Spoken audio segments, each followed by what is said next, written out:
Hello, I'm Kristen Beal, and I will be presenting submodule 3.2 Exploratory Ethnographic Research in 9 sites. Now that you know what we mean by site and what the two types of ethnographic site research entail, let us have a peek at the 9 very different sites we chose to work in, spread out over 8 countries: Belgium, the Netherlands, UK, Hungary, Greece, Turkey, France, and Germany. The Brussels site focuses on people on the move who are commonly referred to as transit migrants or transmigrants moving and dwelling outside the state run reception and detention centers. The Budapest site explores the life worlds of international students present in Hungary within the framework of the Stipendium Hungaricum International Scholarship Program. Norstadt in Dortmund, Germany has a long history as a neighborhood for new arrivals and has experienced many migration processes. Today, it has a high turnover of residents and is the poorest and youngest district in the city, home to many young migrant families. The Westland in the Netherlands and Haspengouw in Belgium site focuses on agricultural migrant workers, examining how they navigate work, housing, shops, services, digital spaces, and informal networks amidst the constant demand for flexible, dismissible labor. The Istanbul site focuses on the Fatih district as a key migration hub connecting the Middle East, Central Asia, Eastern Europe, North Africa, and Southeast Asia, where the gender dimension of arrival is particularly prevalent. The Greek research site is comprised of two typical small-sized, disempowered cities, Karditsa and Katerini, located in central Greece, which exhibit similar characteristics in terms of demographics, economy, and migrant arrivals.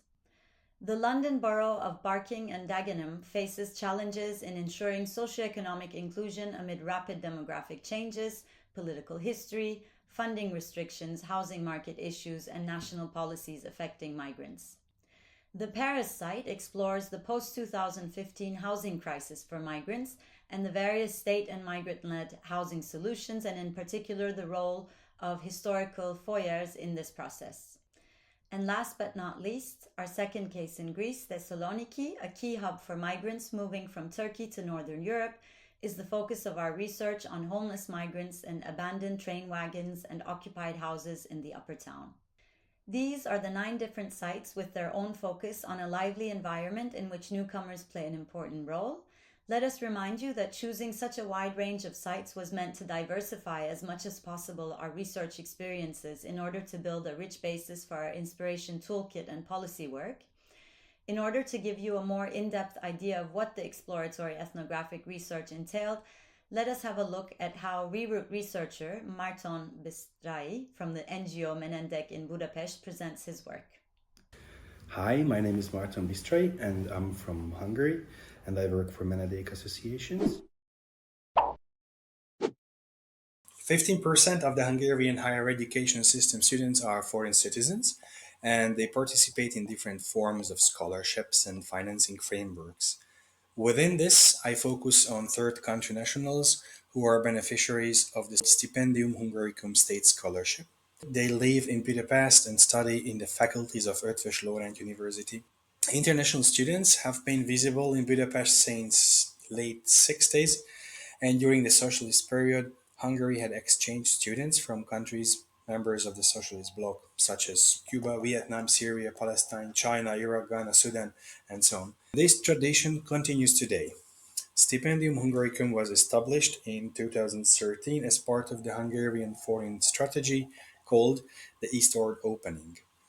From a global perspective, student mobility is in Hungary a marginal phenomenon, but at the same time, from a local perspective, student migration is essential in both outbound and incoming directions. These days, 12,000 stipendium scholarship holders studied in Hungary during the last academic semester. A similar number of Hungarian students have chosen a foreign institution, mainly in Western European countries, to continue their studies. My site is Eötvös Loránd University, has about 1,400 Stipendium Hungaricum students in the educational levels of Master and PhD.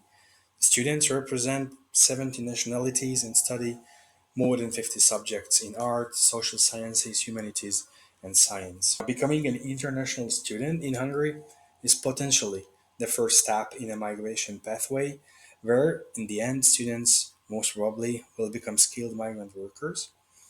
So, in my research, besides the exact practices and functioning of the arrival infrastructure, I try to understand the different factors that support or prevent someone from moving forward in this pathway. First, I had orientation meetings with the students because I needed to get familiar with the circumstances in order to find my ways and methodologies, and meet with a few stakeholders. I also participated in mapping exercises supported and initiated by the core team of Reroute. And through the individual interviews, I tried to map also the arrival infrastructure, the places, and the social actors. And there I could identify four different fields and develop a structural interpretation or categorization of these sections.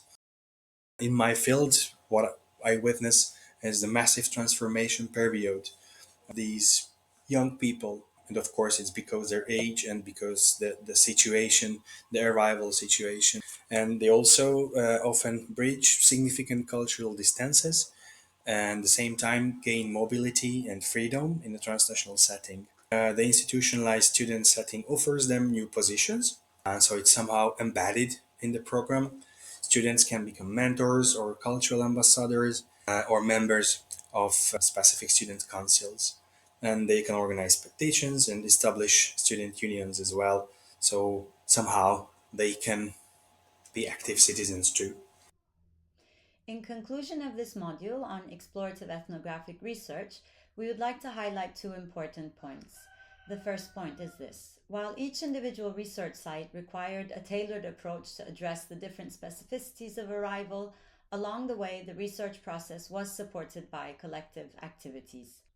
Field researchers received collective trainings on various subjects ranging from the general reroute research perspective to specific trainings on mapping and visualization of fieldwork findings, on researching media use, social networks, narratives, and the like. Also, like most of our site researchers, Marton was part of a small team. Over the course of the project, the teams from the different sites saw that their research strengthened in different ways. The different local research teams met regularly with the overall project coordinators and presented their work to each other in what we called cross site meetings. More than presentations, these were moments of shared reflection and critique. A second point also relates to the collective nature of the research. As you can guess from Marton's presentation, a broad range of people were involved in the local research. With their help, he tried to better understand what challenges international students were facing. But this was only a prelude to the further steps towards the kind of collaborative action research presented in the following submodule. As you will see, the key word connecting the exploratory with the collaborative ethnographic research is transformation.